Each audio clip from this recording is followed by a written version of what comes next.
Pretty Little Liars, the television series, sometimes deals with disturbing and problematic topics. We provided a list of content warnings in the episode description.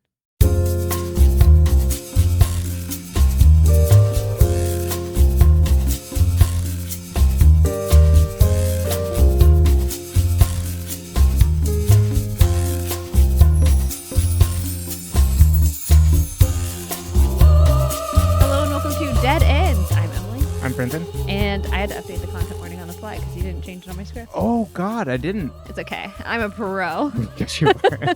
I've been saying the same thing for like a year and a half now. Consummate professional. Thank you. I'm ready for my television news debut. Mm-hmm.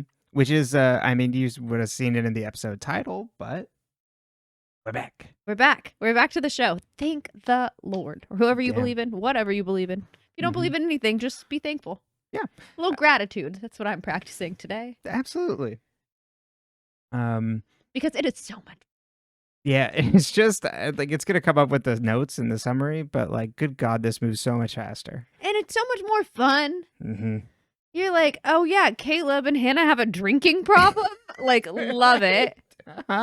Of course the man Ella's marrying is a creep. She has a type. It's so funny, that turn. That is one of... I remember watching it the first time and I did not see that coming because I was just like, why would you? Yeah, who's Zach? Why?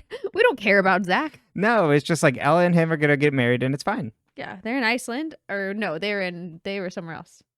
Croatia? Zurich? Literally, I have no memories. It was a very long time ago. But we can get into that as we go. Mm-hmm. Are you ready? Yeah, might as well jump right in, shall we? Take us back to where we want to be. Exactly. Well, I was almost ready. I lied a little bit. Don't have my notes up. You're the pretty little liar. Apparently. And for those of you that are watching, you can see our little corgi. He's decided that we're sharing a chair today. Mm-hmm. A little snuggly and a little needy. Yeah, he's a little shy. He's not showing his face. I don't think that's because he's shy. I think it's because he's lazy. Which, no shame. No, not at all. All right, let's kick it off with Season 5, Episode 7. Episode 102, The Silence of Elam. Pam and Emily go to see her teacher for a teacher conference, and Emily goes to meet up with the friends, but then Pam stops her and invites Alison over for dinner and invites the other friends as well. Friends think this is weird. I'm going to take my headphones off and maybe just peer in every once in a while because it's a little... I need to mess with it. I'm like delayed in my headphones. Yeah.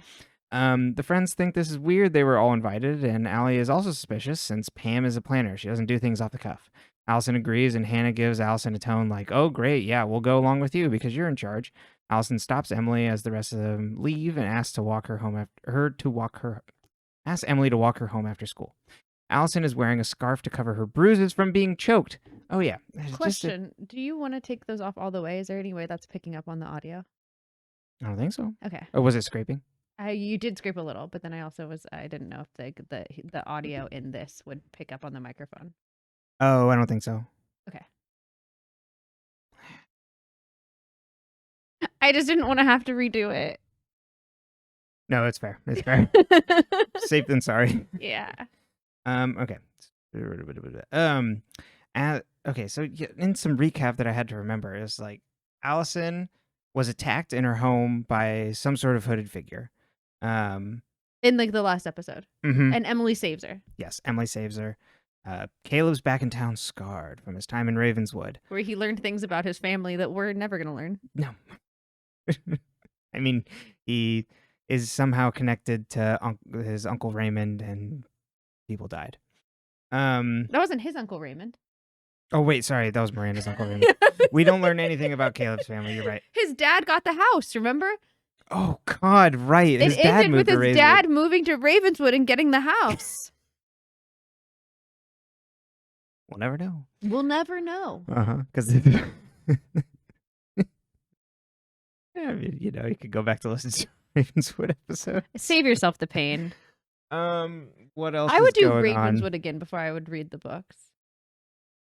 Yeah, that's fair. Well, in Ravenswood also, it's a TV show. It's just it's a there's lighter plot. load. Yeah. Also. And we were just continually confused and outraged. I was like kind of into it at the beginning. I'm like, this is like some Final Destination shit. A Ravenswood apologist, and then you quickly. Yeah, I was like, yeah, this is like Final Destination. I love those movies, and then I just think they didn't quite have a clear plan. no, definitely not. But anyway, sorry, back to this. Oh, what else happens in the recap? They found out that Mrs. De Laurentiis she was on the board at Radley, but also very involved with the girl that they found in Alison's grave. Mm-hmm. And then, whose name is Bethany. Mm-hmm. What else? Arya's back with Fitz, and No, she had a slip. Right, had a slip. They are not back together, but they're friendly. And then the Hastings are getting divorced. Well, they're just not talking, right? I think Veronica says, like, I'm divorcing your father. And then that's when Peter is now living with Melissa we find out this episode. What else? Paige got a dead rat in her locker because she ratted out that there was like an anti-Alison group to Emily.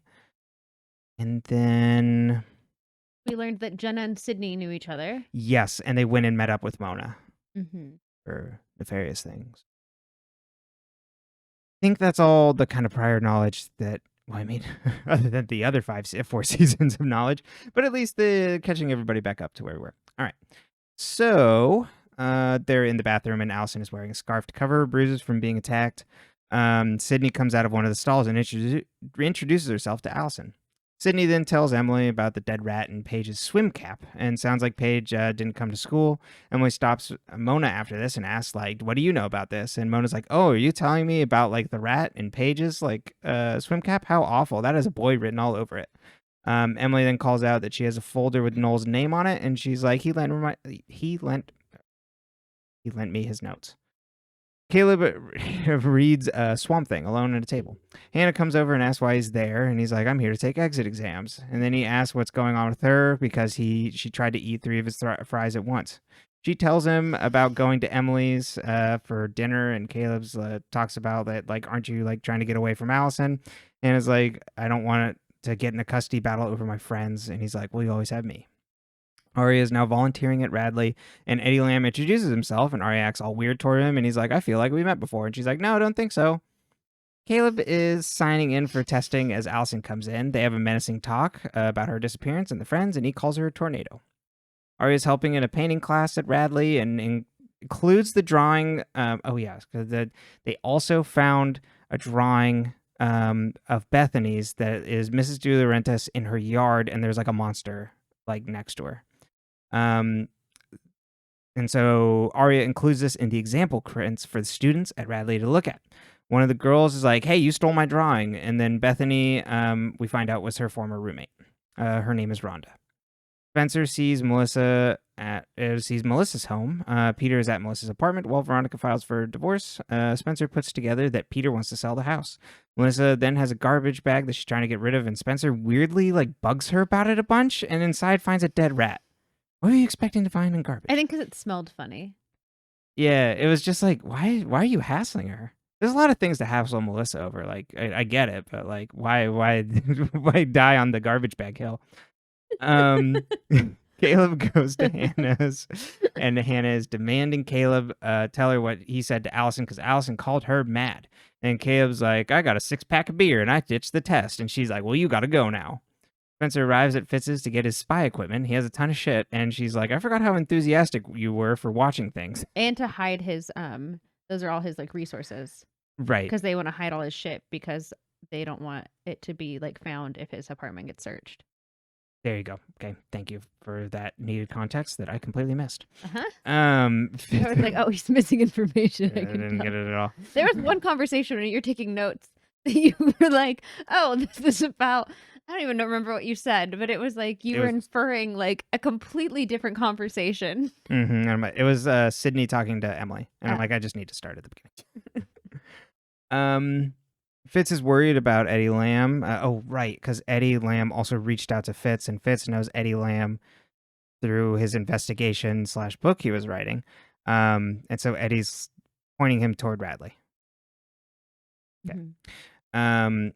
Fitz is worried about Lamb, and Spencer's like, no, Arya will be fine, figuring this out of Radley. Why they just don't go to him is beyond me. Also, why send Arya by herself anywhere? Like, why do these girls do anything alone? Why wouldn't Fitz go do it? What's wrong with like Arya going with Fitz to meet up with Eddie? Maybe I'm missing context. But this seems like a really bad plan where Arya's like, instead, I'm going to take the hard way and I'm going to go undercover. To get into Radley, she volunteered. Right.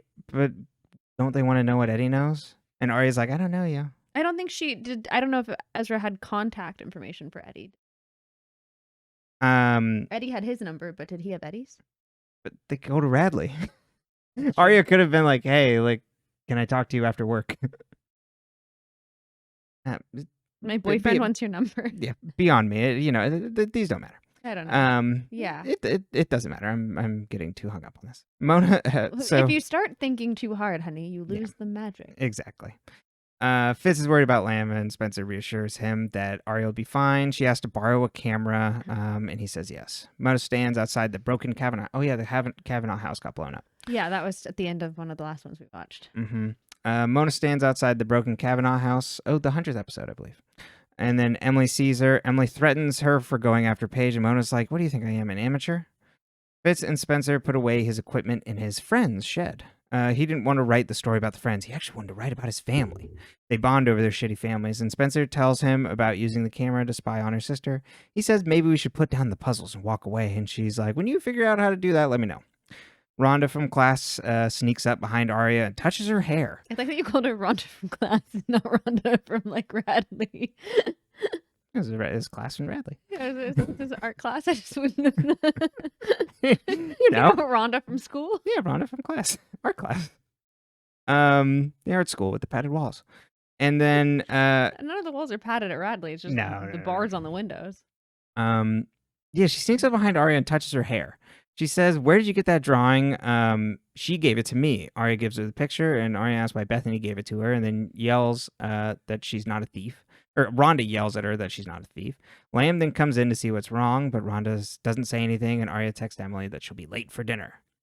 Hanna sorts her recycling to hide Caleb's beer when Emily appears, calling her out for her excuse. When Caleb left, the beer, it was full. Hanna was getting rid of an empty beer. There are important things to pay attention to. Mm-hmm.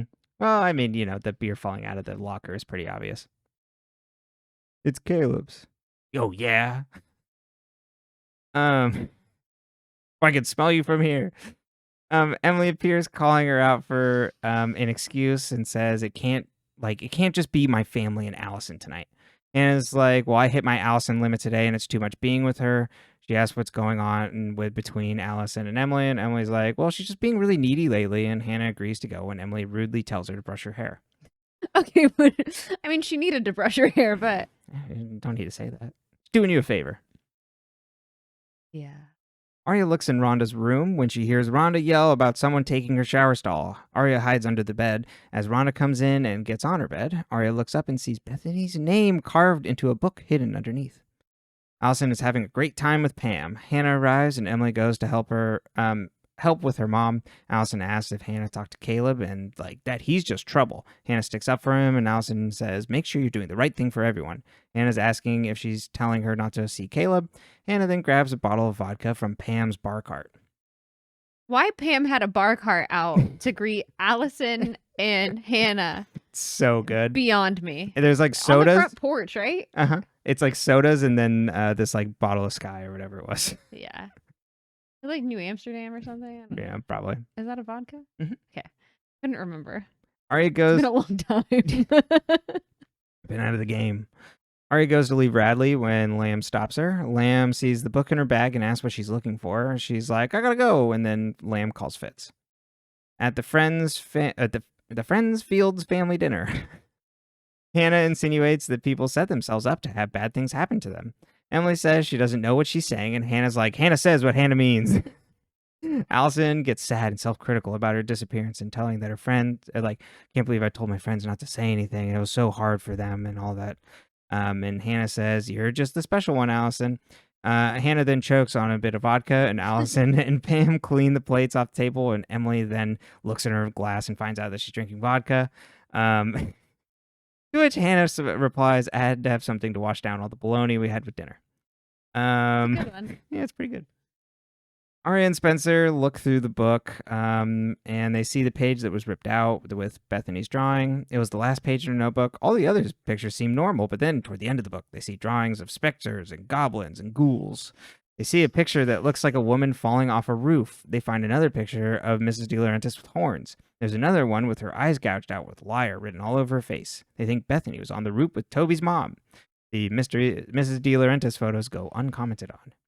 Emily takes Hannah's keys and tells her to go home.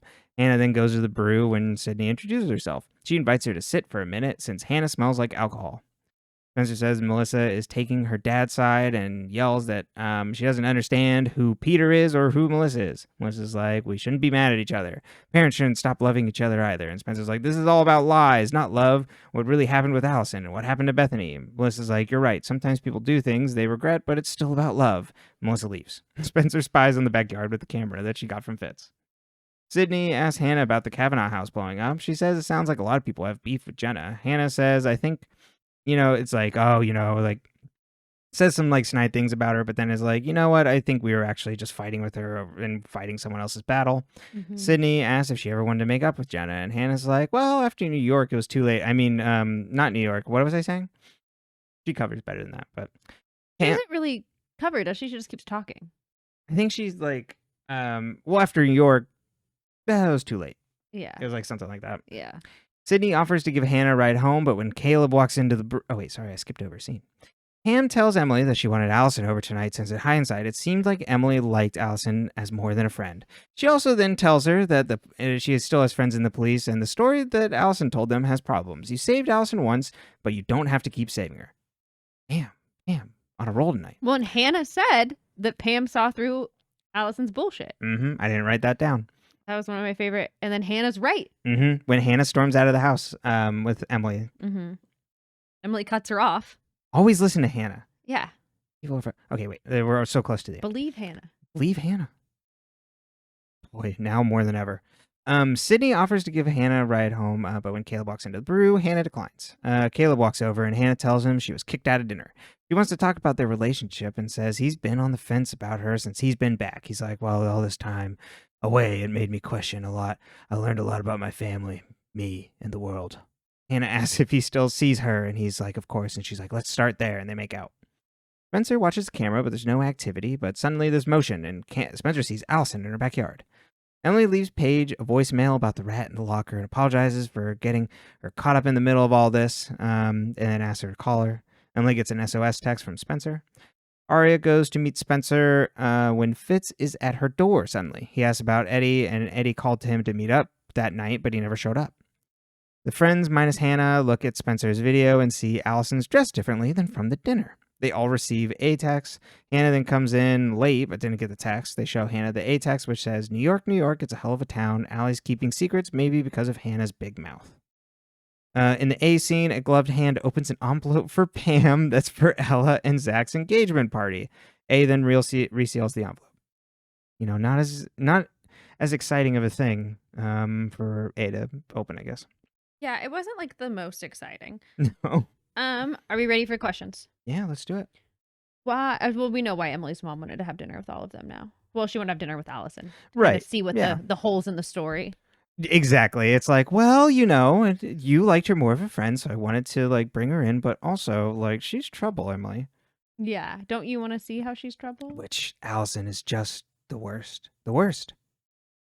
She's been through a lot. I get it, but boy, howdy. She's awful. She's terrible. And I really give credit to the actress because she plays this character that is so endearing and so awful at the same time. And you didn't know someone exactly like Alison because those menaces are far and few between. But you knew someone like that. You've met someone who can put it on and charm and then not, and what happens when someone doesn't fall for their charm and how they react to it. And so the way she's treating Hanna, I think, is really interesting. And it's very different than the way she used to treat Arya when Arya didn't always give in to her antics, because Hannah's outright rebelling. And to that point with Arya, who's the person that she's also not leaning on as much. Yeah, she doesn't lean on Arya. Exactly. And the way she now twists Hannah's arm is different but the same. Like, she's just playing the victim here rather than being like saying derogatory things to Hanna. I think there is an aspect of Arya that, like, both in the books and the show, you really get that Alison thought Arya was cool. Like, she collected Arya because she thought Arya was cool and interesting. She did not collect Arya because she thought she could control Arya in the same way. Mm-hmm. And even the thing she had over Arya was only adjacent to her. Yeah, Arya absolutely. only made it about herself. Mm-hmm. Which is I feel like a weird character trait for a very individualistic character. And in the next episode, we can talk about it more too, with like how she reacts to Hanna telling her about creepy guy. Yeah. It's like, it's not completely out of character to me that Arya reacted that way, because Arya's really weird about her family. Yeah, incredibly weird. But like, it's a really weird, I think, character trait for that character to have. Right, for this independent character. Yeah. And who's been like, time and time again, her family has just been like doing shit. Which is the big difference, like you going off of what you were saying about the book too, is that's not present, and she is much stricter with like putting up. She's weird about her family, but she puts up the guardrails around her father way more. Mm-hmm. And her mother, she gets out of the way for her. It's like, oh, right. well, I don't want to be a part of this emotional messiness. Exactly. Okay. Why does Eddie Lamb think he knows Arya? I had floated multiple theories when we were watching last night. You're like, no, Arya would have never run into him. I only assumed it was something related to Fitz's investigation and things, since he seems to have interfaced with Eddie there, or Eddie knows her from like the news. I didn't think about that. Yeah, I didn't. That's literally just came to my mind right now. I'm like, oh, she would have been on the news. Like, oh, have I seen you before? Right. Or like, did she visit Spencer? Did she visit Mona? She visited Mona. She visited Mona. Yeah. So that's actually maybe the more relevant one, because we don't know if they're technically on the news, but we do know that there's at least news stories about Alison. Oh wait, damn. I mean, this is the problem of being so long ago. Did they have like police or like news vans and stuff outside of the girls' houses too? I think so. Yeah, so I think there was at least some aspect to that. But I think you actually hit it there. Is that when she went to shake down Mona in season 3? I forgot about that. Yeah, me too. It was so long ago, and yet also less than a month ago, if you look at the timeline. Right. Well, actually, I don't know. I don't remember how long Mona's been back in school. But okay. Wait. Let me pull that up. That's one of the fun little aspects of Pretty Little Liars lore, is that basically from the ghost train, I think it is, to when we get to this Christmas episode that comes up on episode 13 of this season, it's all like that one holiday season. Yeah. Which was season 3. Ghost Train to season 3? Yes. Yeah. Yeah. A listener wrote in on YouTube. Thank you so much. I'm going to butcher the name. I assume Tatiana. Thank you so much for writing in there that it is from Halloween Train episode to, yeah. Yeah. And it's all compressed in there. Yes, this is so which also means that like Ravenswood happens in that timeline. Yes. Which is insane. We were throwing it around yesterday. It was like, Hanna, it changed me the 6 hours I was away from Rosewood. Yeah, like if you actually tried to plot this out, it doesn't make any sense. Right. Which lends to the idea that maybe Pretty Little Liars is a supernatural show. Potentially. And you will see some technology in later episodes that I do believe was alluding towards like a different time, or like maybe like that A was so high tech that like these things that I didn't think existed at the time existed. I got it.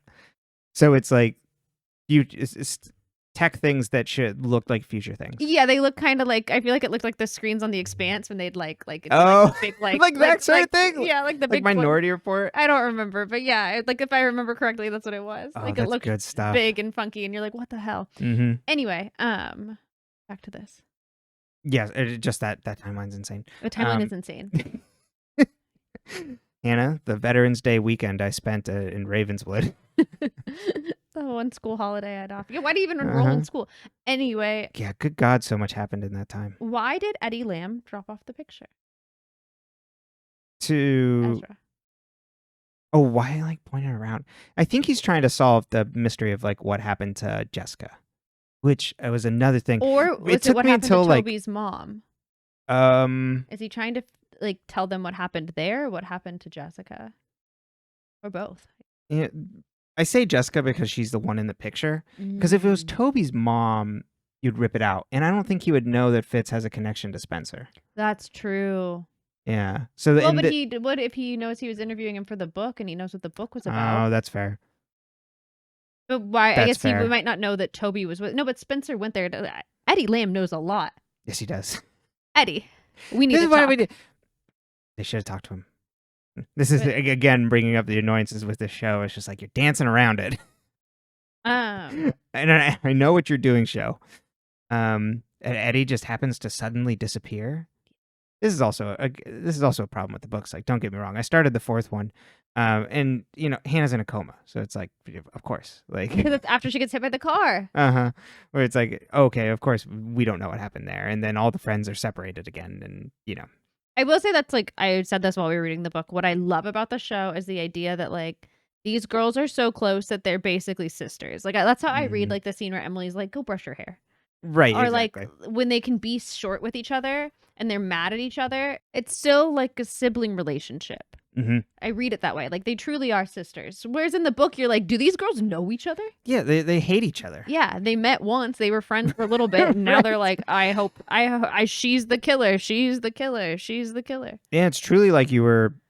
I mean, in that case, it's like your friend from when you were a kid, and then you suddenly have to be put back with them, and you're a completely different person now. Exactly. They just had like a weird case of like their friend disappeared. Exactly. But yeah, what makes like the Hanna and Alison stuff great, because Hannah's like, this person was horrible to us. Yeah. Wait a minute. Yeah, I've grown so much since then. It's that and I was her. Hannah cosplayed as Alison. She said, I will be the it girl. I'm going to try it. And then she was like, I can't be this type of person. Right. It's the like that friend you kind of have when you're younger, and you're like, well, this person's kind of shitty, but like you don't really have like the thoughts to put that into action. It's like, well, that's just how they act. That's my friend. And you kind of have to you kind of realize like, well, maybe that wasn't like great in hindsight. I've been thinking about a lot of that because watching through the new Scott Pilgrim show, like that's kind of how it is. Like Scott is that person to his friend group. Yeah. Where people are, it's more so in the comic, because like the last like volume of the comic is him like going back around to his friends and them all like having all these like life events and things that happened and like changes, and he's just been like completely oblivious to it the entire time. But that's what Alison is to all of them. It's just like this like chain, and then Emily is fierce around her because she has these romantic feelings. Yeah. Why does Caleb hate Alison so much? He just knows. I mean, he knows this. He's one of those people that can see through that kind of person. He's like, she's just fake all the way down. She's bullshit. And especially when his like the person he like loves is the one that's being mistreated. He's like, I see this. I see like how you get treated, how you act differently. Yeah. Let's talk about Rhonda. Why? What's she doing with Bethany's drawings? Why did Bethany give them to her? Why is she fiercely protective over them? How close was she with Bethany? Like, we don't get a lot of that. We get a lot of Arya telling Rhonda what's going on versus like Rhonda telling us. Except for like that, anything. Like, oh, Bethany used to go ride horses with Mrs. De Laurentiis, which is a whole nother thing. Yeah, which is at least more interesting. Hey, I'm assuming that they weren't close, and that like maybe she did give it to Rhonda for safekeeping, or Rhonda stole it from her. Oh. I assume the thief was, when she's like, I'm not a thief, is like the projecting sort of thing. Like when she's telling Arya she's a thief, it's like a projection. Yeah, because she actually stole it. I don't know. The entire thing with Rhonda seems like it's unnecessary. Yeah. And it's like, it's not well done. No. There's a lot of aspects of it that we kind of basically omitted. I think both both in your recap and how I frame my questions, because it's just not relevant or helpful, or I think like an accurate portrayal. She's an angry black woman. She's who's meant to be diabetic. Yeah. And manipulates Arya to give her things she can't have. And it's just like the whole thing is just gross. Yeah. And they play some like size related jokes in there that are inappropriate, I think. And I think if it wasn't the portrayal of who it was, I wouldn't read into it. But like the touching Arya's hair specifically is like a gross inversion, I feel, of like touching black women's hair. That's a good catch. Yeah, so it's like, okay, all right, what are we doing here? Yeah, and having her be so like angry and unreliable, it's not an appropriate portrayal. Yeah. So that's where my reading comes from, is like a real cynicism of what they're doing with Rhonda and that she did actually steal it. But I completely forgot about Rhonda, so I don't think this can character imagine. is like around very long. I doubt that Rhonda lasts farther than that episode. Why is But it is interesting with the Bethany and Miss DiLaurentis stuff. Yeah, what's going on there? Mhm. Why is Melissa cleaning the barn, and why did she not just hire a cleaner?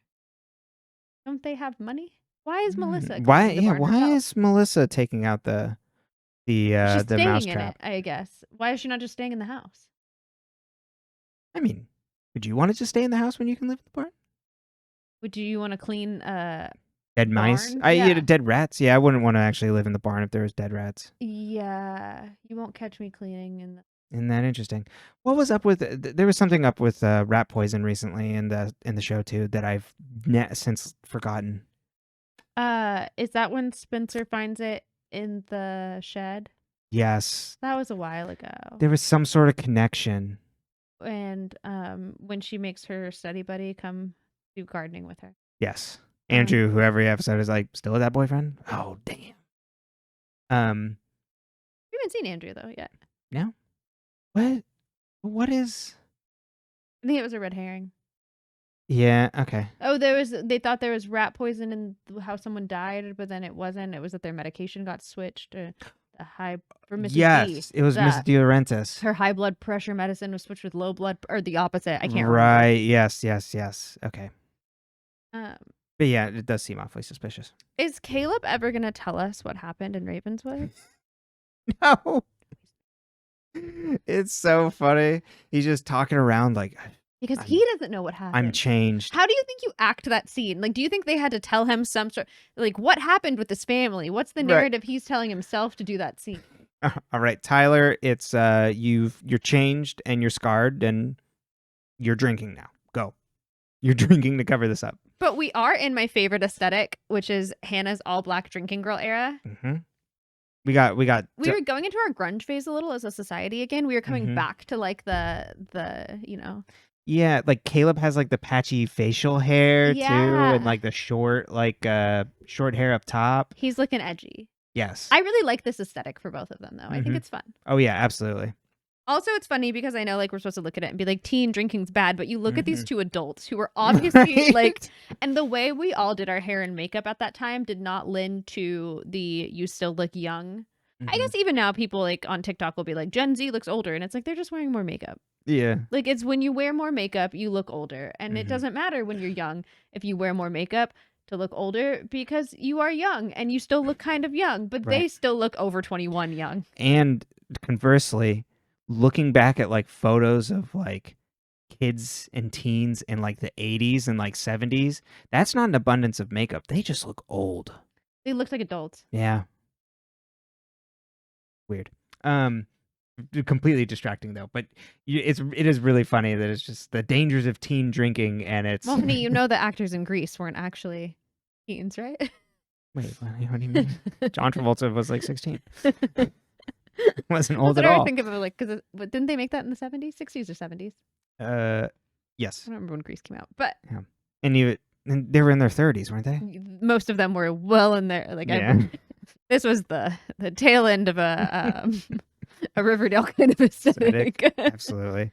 I was just saying there. I just remember on like Twitter, like people like posting like like self-recorded like home videos of like teens in the 80s, and it's like, oh my god, they did look old. It's very interesting. Yeah, cigarette smoke maybe. Maybe. It could also be the way they did their hair. Right. Like just the style lends to what we view as older because that's what the adults wore in our childhood. The big poofy hair was not our generation. And you may be saying, Brenton, do you really have a leg to stand on because you look like parentally like really young? Yeah, you're right. Correct. My little baby face. One time when Brenton and I lived in Santa Barbara, I probably told this story on the podcast. I can't Probably, remember. but like, you know. When we would have been at least 23? Yeah, 22, 23. We were going to see a rated R movie, and he was buying our tickets, and they ID'd him. And I stood there laughing until I cried. Well, I went to the CVS or Rite Aid, whatever was next to our house there to pick you up cold medicine. And they ID'd me there, and then the cashier looked so embarrassed when she looked at my ID afterwards. So I used to we'd go to bars and they would just ID you. She's fine. Meanwhile, I'm younger. Right. But I think also in general, they don't tend to question women as much. Exactly. Right, exactly. They're like, thank you for coming. Yeah. Well, if he's over, she surely is. She'll probably behave herself. You get out. Oh, yes, our well over 21-year-olds drinking. Oh, and the other thing is that's going along with their like edgy aesthetic. It is playing very much into the like, oh, look at these edgy teens, teen drinking, like, oh, how dangerous. It's like, which is the other thing. Meanwhile, Hanna doesn't even drink and drive. No, exactly. Everybody's super conscious. Even Caleb doesn't drink and drive. Hanna drinks when Caleb's driving. Right. That's in the next episode, but which is so funny. It's just like every type of teen is drinking. Which is something that at least the books are like kind of like fairly at least at that time. I've heard teen drinking's gone down quite a bit. Interesting. Yeah. Out. I mean, I guess during the pandemic, what are you gonna do? Drink with your parents? Fair enough. Yeah, if you're looking at a couple year statistic, you're not really seeing very many people, are you? Imagine being a teen during the pandemic. You're just stuck with your parents. I feel like I would have been fine. Well, back then I was like doing really good with them, you know? Yeah. Would have been my mom would have been losing her mind because every now and then my stepfather we would do things like decide that day was going to be the day we all acted like we lived in a musical and sing. None of us can sing. We're not talented in that way. So we would sing everything we said. And my mother would just, have to live with it. Right. There's just so much like, it's like, okay, well, now that we're doing this thing, we have to do forced family time now. It's just like, oh, a lot of rules. You would have been playing a lot of Yahtzee. Yeah. I already was. Only time I've played Yahtzee is with your family. Phase 10. That too. I like Phase 10 though. Phase 10's fun, yeah. And it's easy to do. Yeah, not that Yahtzee's hard, but God. Yahtzee's real hard. Yahtzee's too hard. Conversely, craps is hard. It is. So we have Spencer in her A era. She's watching people. She's wearing hoodies. You're right. I didn't pick it up on it. The only one I did pick up was the Toby in the next episode when he shows up wearing the... Because she can't see good. Right. Which is really funny. Why does Spencer want to watch Melissa? What does she think Melissa's doing? She has no idea? She has no idea, and so she's like, well, I'm going to fucking figure this out. Okay. And she knows that Melissa is tied to the anti-alley club. Yeah, the Mona-led anti-alley club. So she's like, what the hell are they doing? Would you have joined the anti-alley club? Yes. I want to know what's going on. I don't know. I don't know if I would have. Maybe, I don't think I would have crossed Alison's path at all. You know what I mean? It would have just been like I kept my head down and like I don't know. I didn't really like interact with her much. She was like kind of mean to me sometimes, but like whatever. Like I don't think I would have been like directly targeted, but she would have like said some things, and like my reaction just would have been kind of like, huh? And then later it would have been like, that was really mean. But it wouldn't be like a targeted campaign, so I wouldn't be like, I don't really like this person that much. I just would have been like, oh, yeah, she wasn't great. She would have hated me. Oh, yeah. I run my mouth. So she would have been like, I have to take you down a peg. And she would have failed. Come with the queen, best not miss. What did Melissa do for love? It's got to be something with Spencer and Alison.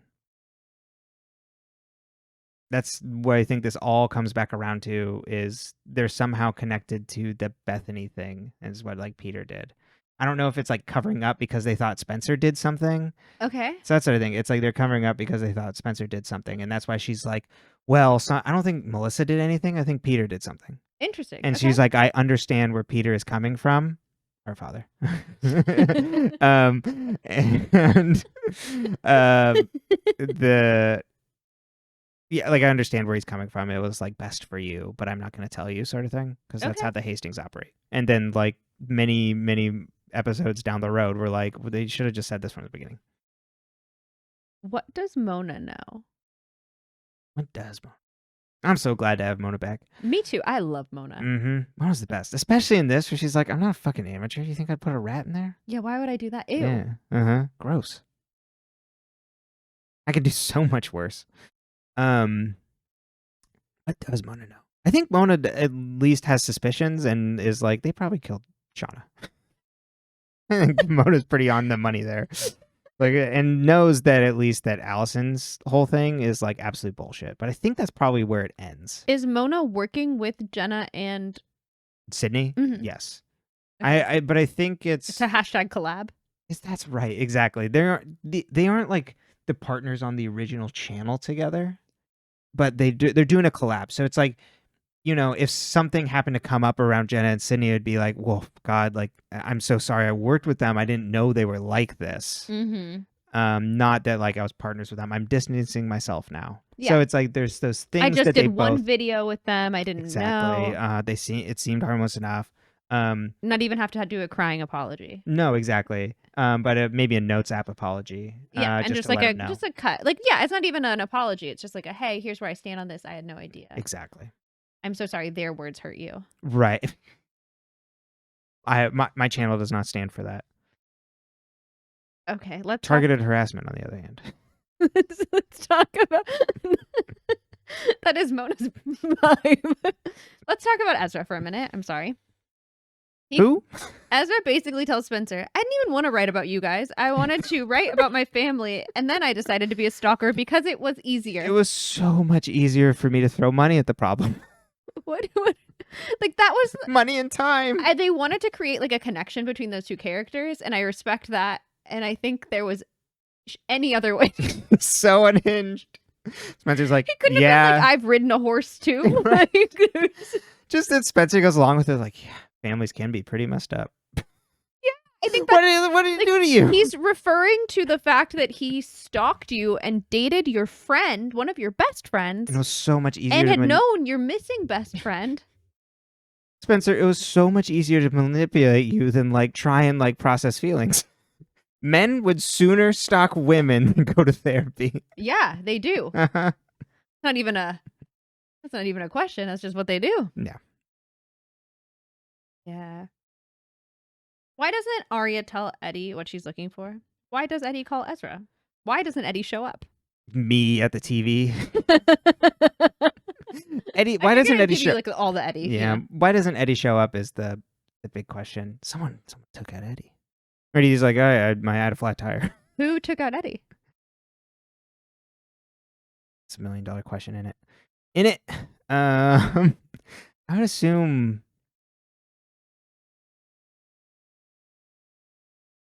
this is a tough one. I would assume probably the whatever A squad is going on right now, because it seems to have a relationship or a relation to what's going on with Bethany and Radley.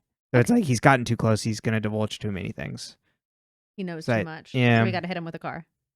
Yeah. Happened to It's an old standby.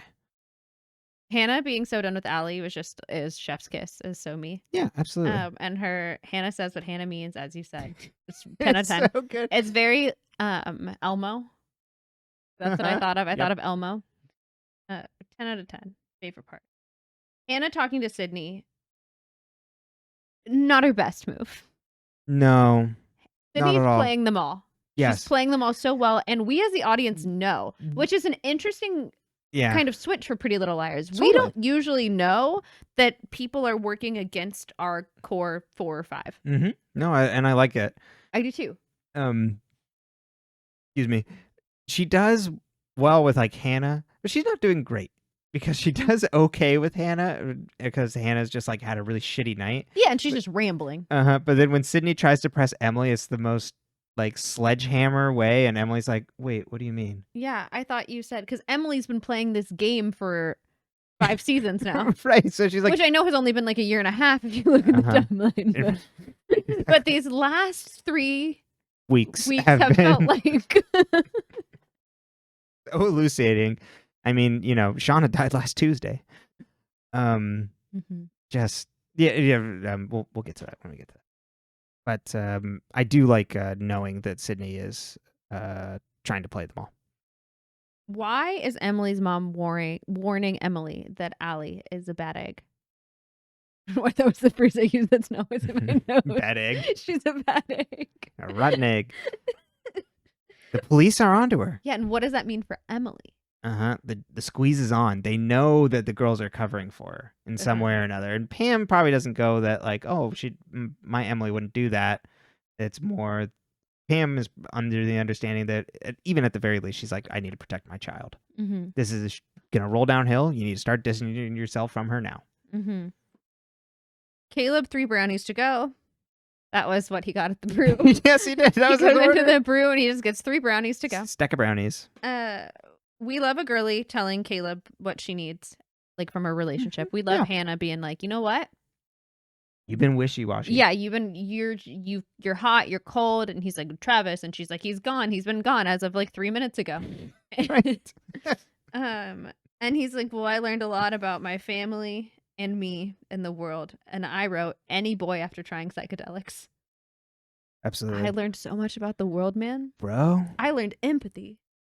I saw the universe and the grass, snails. And you were there. Yeah.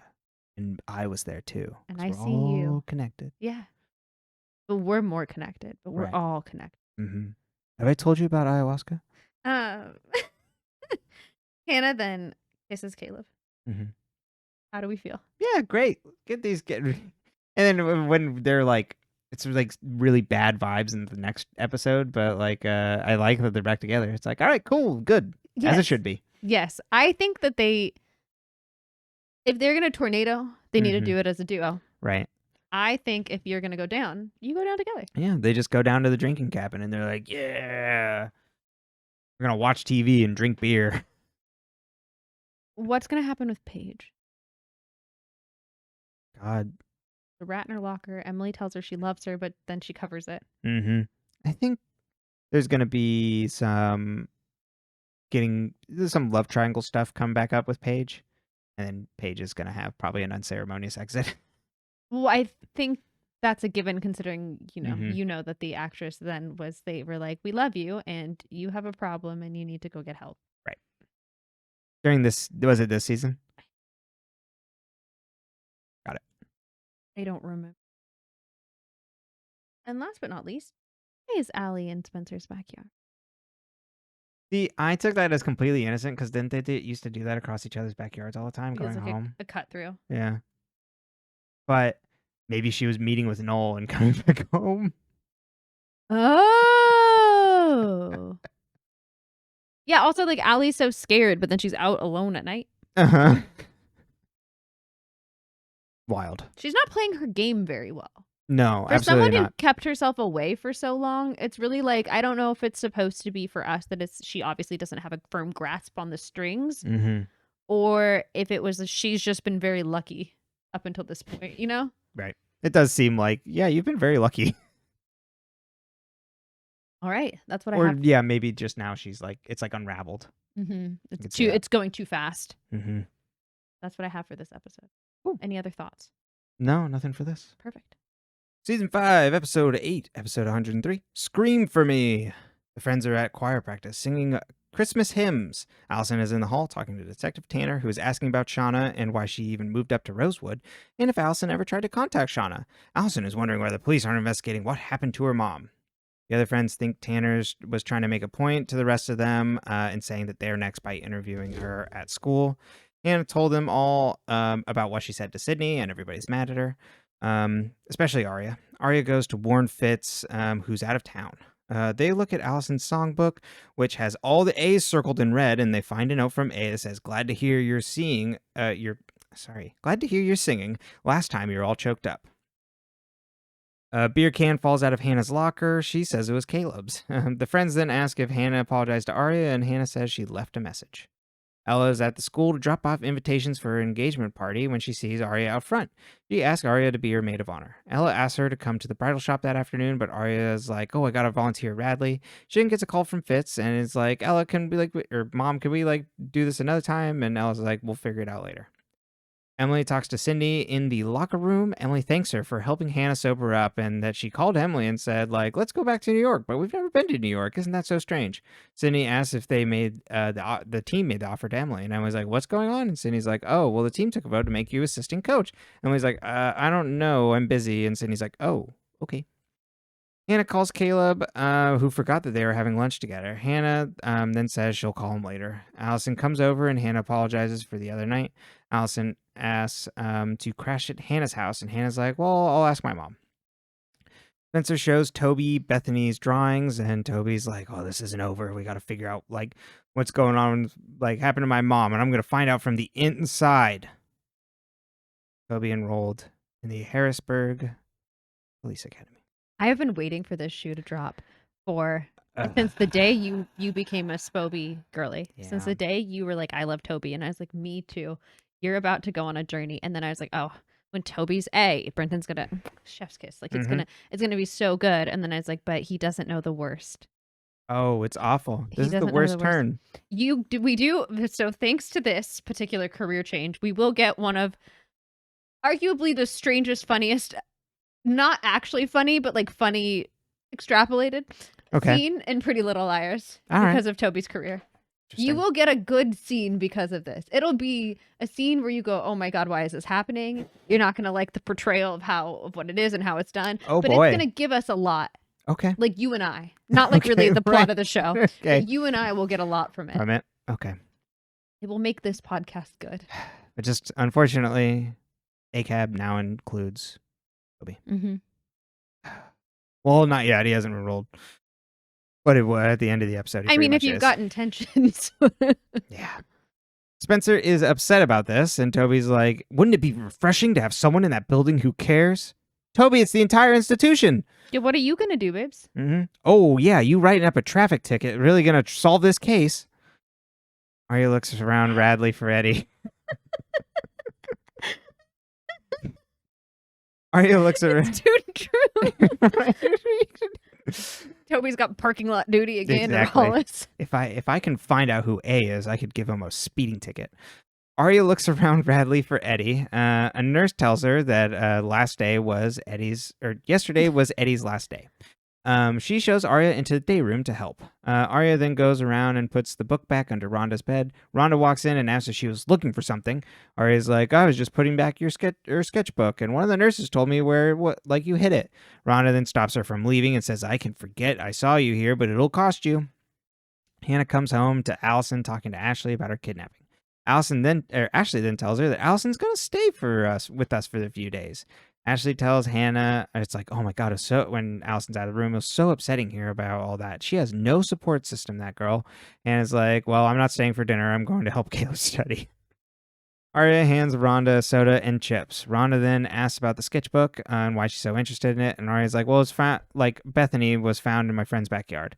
Rhonda says a lot of people had it worse here, but worse than Bethany. The rich lady would sign her out and take her places. And Arya's like, oh, wait, are you talking about Mrs. De Laurentiis? And Rhonda's like, well, she also gave her a horse named Custard.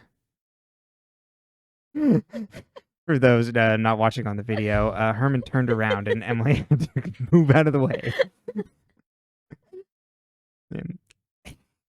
Not looking to the camera. The nurse busts in. He did not sign a release for this. No, he did not. He's a child, you know. The nurse busts in and yells at Arya for giving a diabetic a soda. Hanna hangs with Caleb, who brought booze. He wants to get out of the country, and Hannah's like, I don't know, places with weird names. I don't know if we can go there. Has a ton of excuses for why not to leave. Hanna then goes to the brew. Zach sees her, and the brew's closed. Zach sees her, and it's like, hey, what's up? And he eventually offers her to make her food to go. Emily is at home when Sydney suddenly appears. She brought her the assistant coach jacket with her name written on it. Sydney says that she misses her support at the meets. My parents are all over the place, and my dad opens up all these froyo shops across the country. You probably saw one in New York. Emily's like, what are you saying, New York? I've never been to New York, and looks at Sydney suspiciously. Zach brings Hanna food. He calls her out for smelling like booze and then starts hitting on her, and he touches her back, and she leaves. Yeah. Arya talks to Spencer and wonders where the horse could be. Ella comes in mad because Arya missed their appointment time at the bridal shop. She says, if you're you're just mad at me because I'm getting married again. And Arya's like, no, I actually just completely forgot. And talks her down. And then Ella's like, okay, we can try and change the chime again, but don't miss it. Hanna and Caleb drink booze in his cabin while Hanna seems really uncomfortable. He asks what's wrong, and she makes up excuses but wants to go home. Hanna isn't at school the next day, and Emily and Spencer think she's avoiding Alison and Arya. Emily gets a text from Arya that she found the stables. They wonder if Mrs. D was trying to get close to Bethany to protect Alison for some reason. Hanna comes into school late. She eventually tells Emily about Zach being weird. Spencer and Emily both ask if she was reading too much into us, and they both talk Hanna down from saying anything, and Hannah's super pissed about this. I am too. Yep. Ashley tries to find Hanna in her room, but instead finds that Alison slept alone that night. Last night, Alison heard someone outside the window and that they were trying to get her, and this morning she couldn't move at all and stayed. Alison slept in the closet overnight, and Ashley's like, okay, I'll call the school to let you take the day off. This scene, I had to write down. This scene is so goddamn dark for some reason. It's like modern, it's like a modern superhero movie. Like, you can't see anything. You're like, what the hell is going on? It's not just superhero movies, but it's like that episode of Game of Thrones where you're like, what is happening in this battle? Emily and Spencer visit the stables and talk to a man named Declan. He teaches lessons there. Spencer asks about Mrs. De Laurentiis and custard. Ashley asks Alison if she wants to go out to eat since Alison's been just inside all week. And all day, and then eventually coaxes Alison to go out with her. Declan says Jessica did bring a girl who wanted to wear slippers the entire time she rode a horse, but they didn't come back after the bucket incident, which was when Mrs. D wanted her to call her Aunt Jessie, and the girl threw a bucket at her. Spencer asks if another blonde girl came with them, and he tells Spencer and Emily doesn't answer that, but tells them they should hit the road before the storm hits. Spencer instead goes off to try and find more info. Hanna is sitting in her car outside the brew when Zach jumps into the car and asks if she was feeling the same vibe as him yesterday. He says, I think you were, and gives her his number and grabs her leg. Ashley calls to make a reservation, sets down her phone to close an open window in the kitchen. She hears a noise and calls for Hanna and Alison, and Alison's like, I'll be down in just a minute, and Ashley's like, oh shit. She finds the front door open and then sees someone in a black hoodie in the kitchen. In the lightning, we see their shadow. And then we see that they went out the side, their back door, and then Ashley calls 911. Tanner is at the scene and asks about the intruder. Ashley's like, I think it was a man's shadow. Tanner asks Alison what she thought of the shadow and tries to call her out on all her contradictions, which are a lot.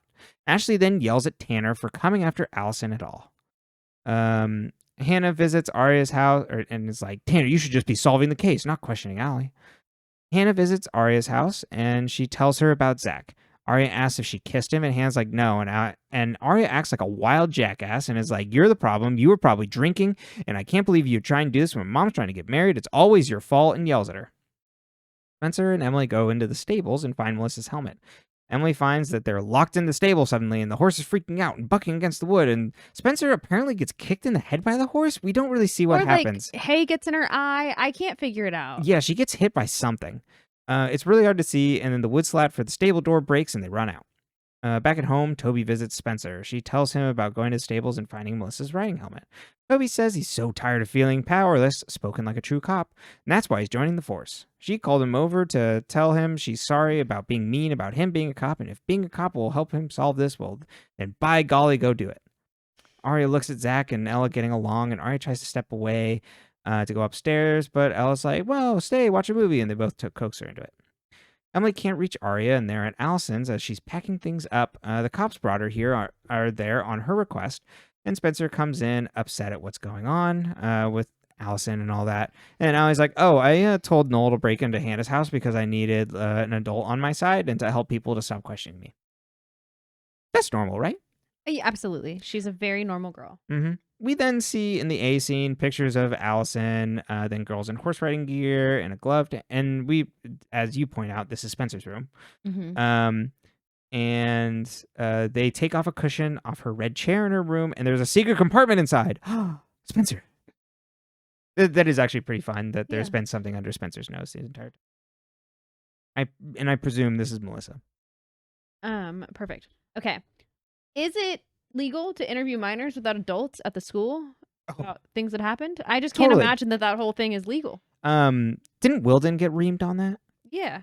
Oh, so yeah, absolutely not legal. I assume they're minors. I guess maybe they're 18. I mean, they're all 20s.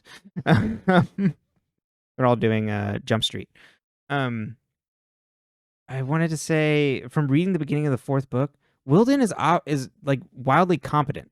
Mm-hmm. Like Arya goes to him because the whole thing of those books is like Spencer is like actually did something, and Arya goes to him is like, I think Spencer did something, and he's just like, you really think like someone who is the same size as Alison could have like dragged the body away without like you noticing and her coming back, and she wouldn't have like acted weird to you? And Arya's like, oh, I guess not. I was like, goddamn. Why did Allie want to stay at Hanna's? Was it just to manipulate Ashley? Yeah, I think that's the entire thing. Or was it to mess with Hanna? I think there is that like holding over Hanna. Watching her.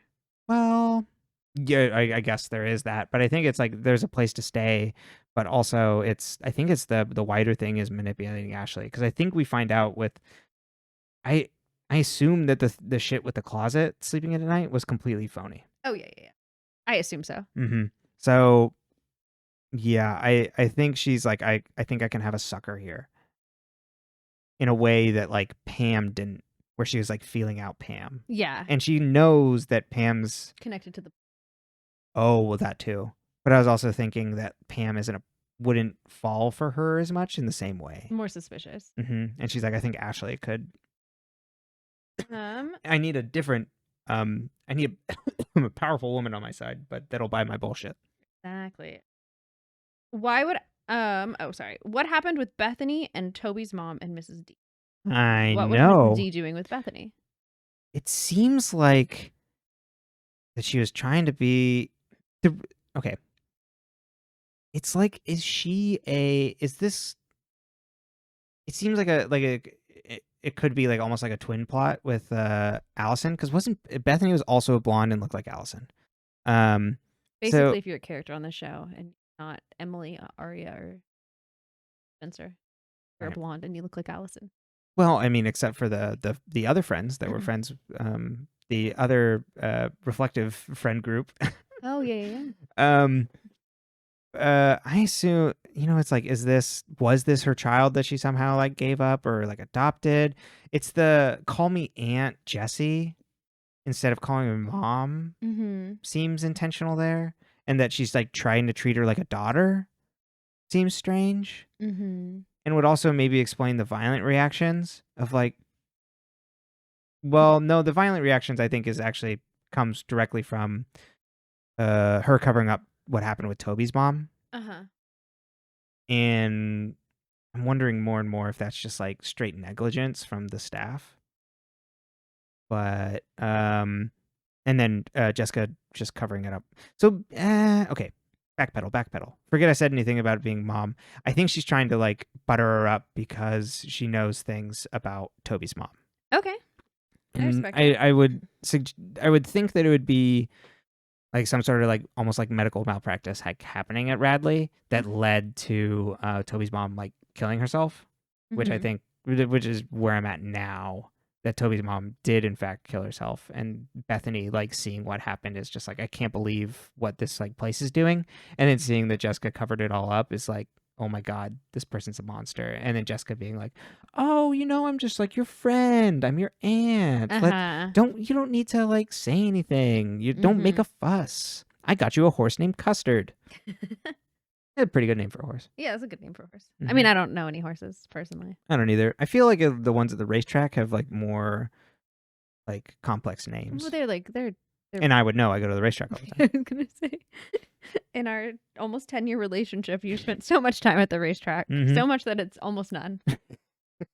It might be none. You would say you would in fact be correct with none. I hate to ask it, but how do we feel? And maybe like 2 or 3 words about Toby becoming a cop. No rant. We've already done it, so just limit. Just. I can just do one. Bad. Succinct. Yeah. Okay, but if you want to do 2 words, not happy. Character assassination. Why does Sydney want Emily to be the assistant coach? Be closer to her. Why is that? I do think that's all part of a manipulation too. Of then she's like, I wanted you on my sidelines. My dad, he's a froyo pioneer. So good. Why is Ella? I mean, that's okay. Sorry, not to get too hung up on that, but that's like the perfect, like, not like fake job because obviously a real thing, but like especially for like a rich Rosewood community, it's like my dad is the owner of a chain, a franchise of froyo businesses. It also plays into what Emily told her, which is that when Hannah's drunk, she lies and says that her father invented the paperclip or whatever. Oh, yep, that's good. That's good. Why? So Sydney's directly throwing that in her face. Why is Zach a creep? Why? I mean, we know like that he is. Right. Other than what society has deemed. But I don't know. I guess they wanted to get him off the show. Ella can't be happy. Those are my 2. Why does I was no like, one oh my believe God. Hannah? Yeah, it made me so sad for Ella. I remember the first time I watched this, and I was like, oh, he's a creep. They make it very clear to the audience. They give you the first one where you're like, well, maybe he was just being friendly. And then you're like, oh, no. It's rancid vibes as soon as like she steps in there. It was even like the sort of, hey, what are you doing out here? Okay, I can make you something. It was already like, I'm feeling off here. Oh, it's I know, I should gross. lecture you. I should be the cool dad. Or not the cool dad. The cool adult. Yeah. And then he's immediately trying to like pick up on this 17-year-old, 16-year-old. But like half of them are dating like people in their 30s anyway, so it is confusing for the whole. Not anymore, I guess. We don't have Ren and. They're not in their 30s. That's true. It's teasing.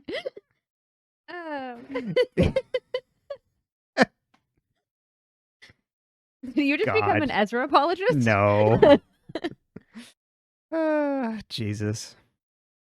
Why is Emily so afraid of horses? Really afraid. They're big.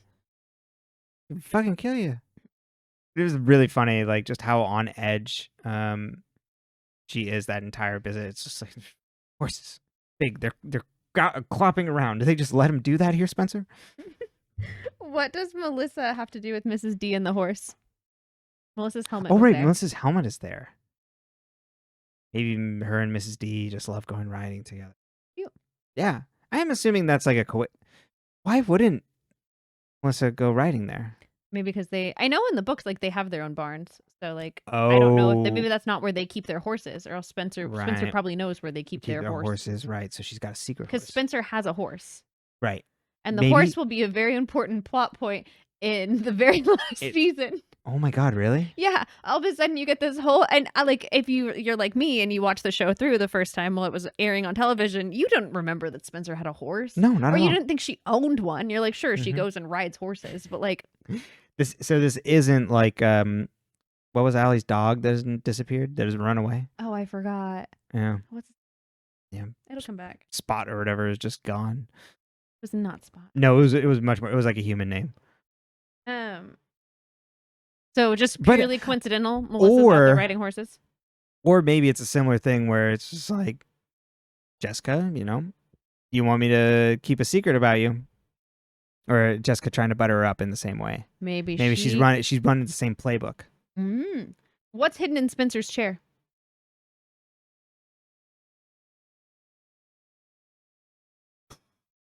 God knows. That's one of those things. It's like, okay, is getting into New Kingdom Hearts stuff. There's a box at the end of the third one, and so of course there's like massive speculation of like what's in the box. That's exactly what this is. Like, what's in the chair? Where there's no way of knowing, but it's like a massive thing. It's like a thing that you can forever turn over in your head because it has endless possibilities. This is the J.J. Abrams mystery box thing that is really annoying now. Okay.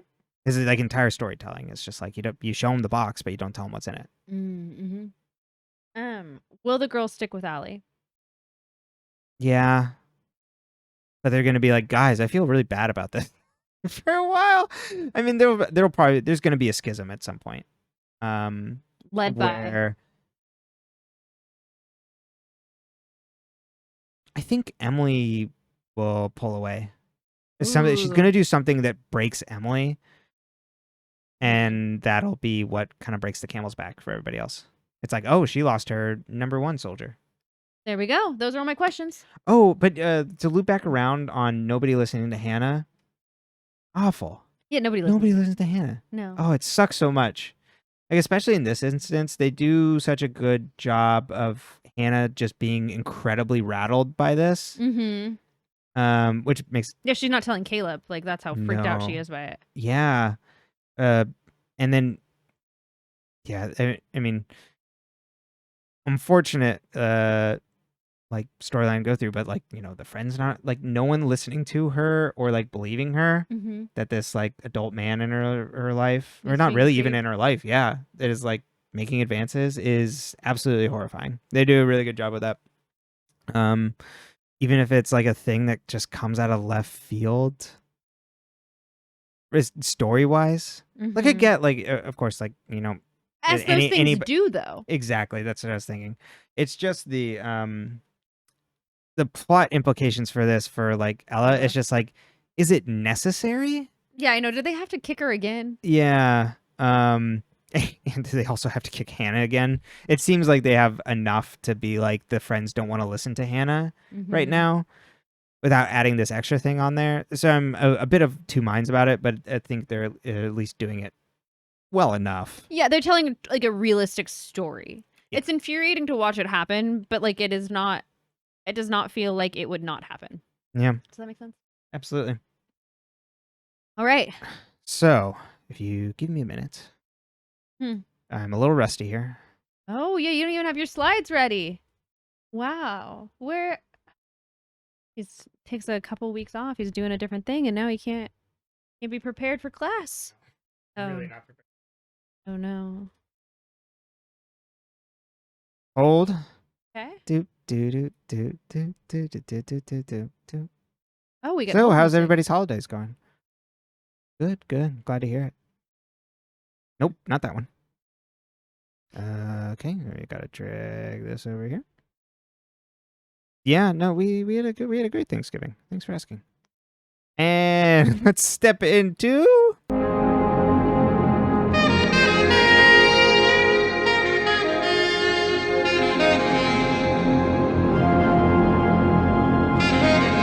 Theory Corner. Welcome to Theory Corner. No. I can't think of my feet that fast, but I'm doing something else. Welcome, Toby. He has the desk on the left now. You took my chair? Oh, that was yours? I had the fun phone. Oh, you are the one with the... Wait, you had the fun phone? The rotary phone. Yeah, I think so. Okay. I don't remember. You wanted to look directly at the flag. Toby will be by the TV. Where's with the emergency signal. Bathrooms. Yeah, Toby will be actually in the shared desk in the middle of the room. Yeah. Because he's the greenhorn. Welcome to Theory Corner. As you can tell, very rusty about this. It's been a while. What are your theories, baby? Who's A? That's great. I'm going to go with Jenna, and that the Jenna-Sydney collab and working up with Mona is like a collab of convenience. Okay. Again, like I said, there's a separation there, so they aren't like fully in on each other's plans. I think now it's pretty established that Mona knows things but doesn't know enough things to ever really be like in control. There's another character on Lost that it's like you get an episode on toward the very end of the season and you're like, oh, they absolutely knew nothing. Mona's kind of in that camp, but maybe knows a little bit more. But I think it is Jenna. I have a feeling that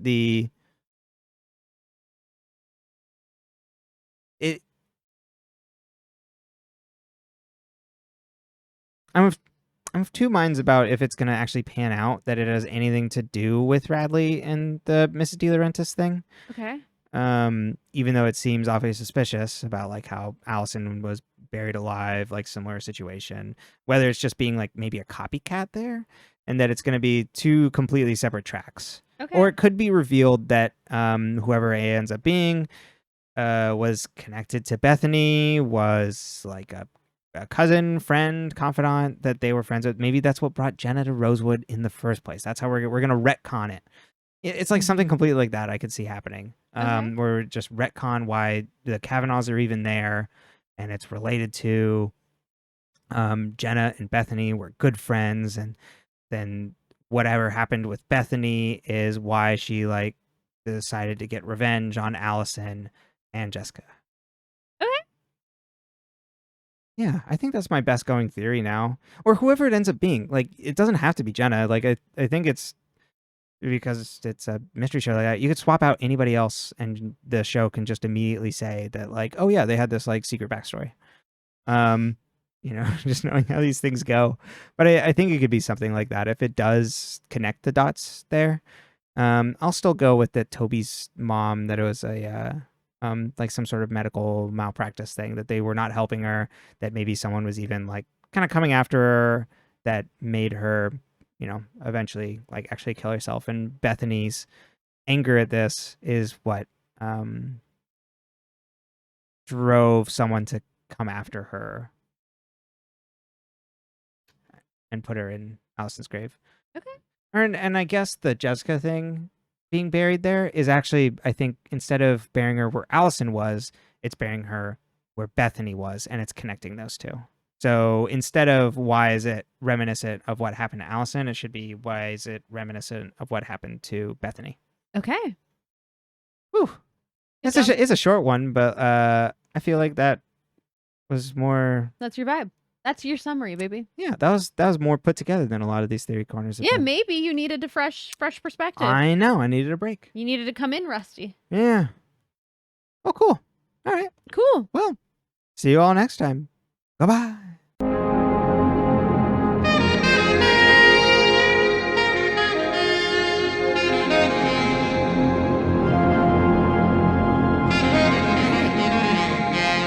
Oop, I went to the wrong one. I was going to say, that's not us. Nope. All right. Well, I'm happy to be back. Yeah, me too. I'm happy. Yeah. I'm so much happier doing this. You. I was miserable. I know. Yeah, you were having a real rough go. It's just not for me. No. The books weren't for me. I will still finish that last one. God bless. It's already going so much faster. I only read for a little bit last night. But it's already going so much faster not having to take notes. Because you've practiced. Right. Practice reading. Good job. So, books? Yeah. Cool. Let's see. Okay, Tina. Not ready. Tina Belcher. When we're not here, sometimes we do a Let's Play over on Brenton's YouTube channel. Burger Discourse. Thank you. Discourse. It'll be linked in his link tree. We're currently playing Kingdom Hearts Rechain of Memory. We're almost done with that. And then we'll probably play something else.